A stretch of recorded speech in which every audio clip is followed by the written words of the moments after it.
Hai, selamat datang kembali di channel Remaja Disorientasi. Kali ini aku akan bagikan rekomendasi part 2 yang sesuai dengan beberapa anjuran Pak Loh Heng Ho, yaitu PBV rendah, menghasilkan laba, mempunyai utang yang tidak terlalu besar, dan membagikan dividen. Ingat, rekomendasi ini jangan jadikan keputusan untuk membeli saham ini. Rekomendasi saham ini hanya bersifat edukasi dan memberikan referensi. Semua keputusan menjadi tanggung jawab pribadi masing-masing atas kerugian yang dialami. Rekomendasi saham yang pertama, ada PT Astro Agra Lestari dengan kode saham AALI. Perusahaan ini bergerak di perkebunan kelapa sawit yang pabriknya berlokasi di Kalimantan Selatan. Perusahaan ini adalah anak perusahaan dari Astra International dengan market cap 14,8 triliun rupiah. Perusahaan sudah listing saham sejak tahun 1997. Udah nggak diragukan lagi kredibilitasnya dan siapa di balik perusahaan ini. Nomor 1, PBV saham Astra Agro Lestari ini tergolong rendah, yaitu 0,69. Nomor 2, soal kesehatan keuangan perusahaan, saham ini mempunyai laba bersih 367 miliar rupiah dengan ekspansi net profit marginnya sebesar 6%, dengan debt equity rasionya sebesar 33%. Nomor 3, dividen. Saham ini termasuk royal karena sering membagikan dividen 2 kali dalam setahun. Saat ini, Astra Agro Lestari membagikan dividen Rp404 per lembar saham dengan payout ratio sebesar 105% dan dividen yieldnya sebesar 5%.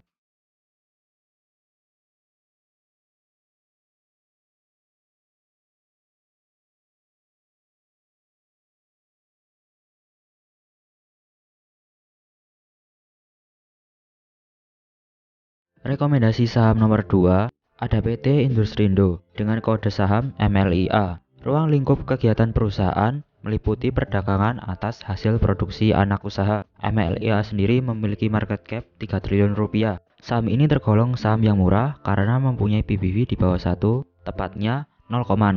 PT Industrindo mempunyai keuangan dengan laba bersih 256 miliar dan return of equity 11% dan rasio hutangnya sebesar 47%. Saham MLIA ini membagikan dividen Rp26 per lembar sahamnya dengan payout ratio 33% dan dividen yieldnya sebesar 6%.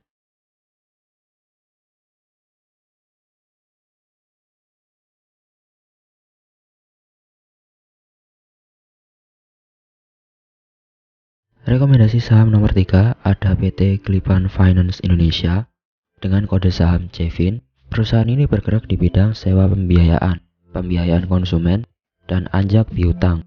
Perusahaan bagian dari Panin Group dan induk utamanya adalah PT Panin Investment. Sudah IPO pada tahun 1990 yang menandakan perusahaan ini solid dan punya nama baik di masyarakat. Harga saham CEVIN tergolong rendah karena mempunyai PBV 0,4. Kita lihat dari sisi keuangan, dengan laba bersih perusahaan 649 miliar jika dipresentasikan, laba bersih CEVIN sebesar 100%, dengan return of asset 14% dan return of equity 24% dan debt equity ratio 72%. Tahun 2023, CEVIN membagikan dividen Rp100 per lembar saham dengan payout ratio 30% dan dividen yieldnya 15%. Jarang ya ada saham yang membagikan dividen yield di atas 10%.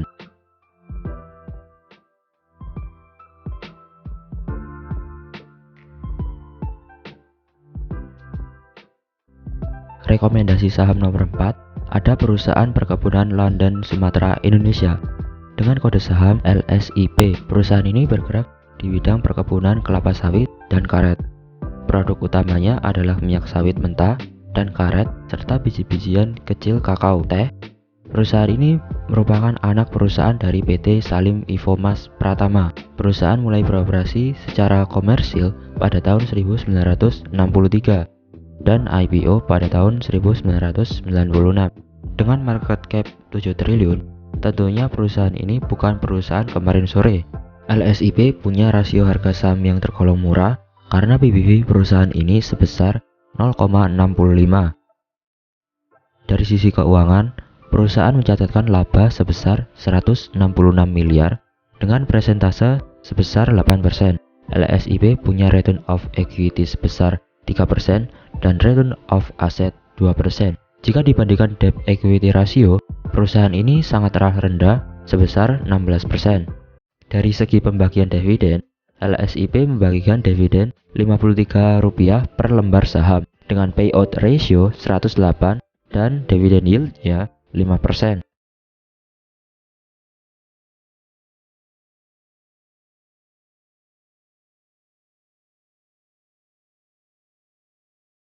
Saham nomor 5 ada PT Duta Pertiwi dengan kode saham DUTI.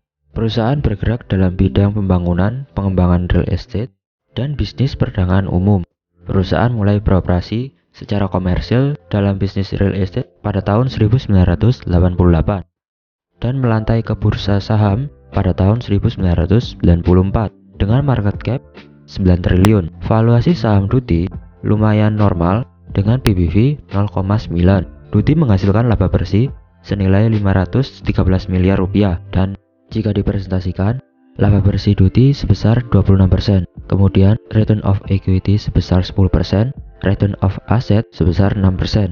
Debt equity ratio saham DUTI tergolong normal sebesar 47%.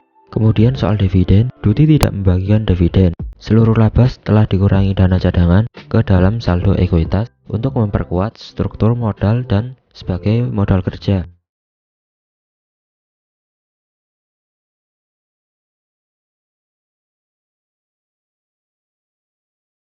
Rekomendasi saham nomor 6 ada PT CIMB Niaga dengan kode saham BNGA. Perusahaan ini bergerak di bidang jasa perbankan umum dan melakukan kegiatan perbankan lainnya. BNGA tercatat di Bursa Efek pada tahun 1989 dengan market cap 44 triliun. Saham BNGA tergolong wajar karena punya PBV 0,9. Untuk manajemen keuangan BNGA punya laba sebesar 3 triliun, membuat labanya 24% lebih tinggi pada tahun sebelumnya.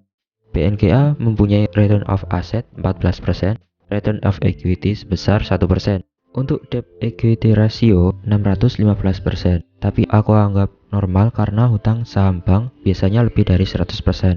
Soal bagi dividen, saham BNGA membagikan dividen sebesar Rp115 per lembar saham dengan payout ratio 44% dan dividen yield-nya 6,5%.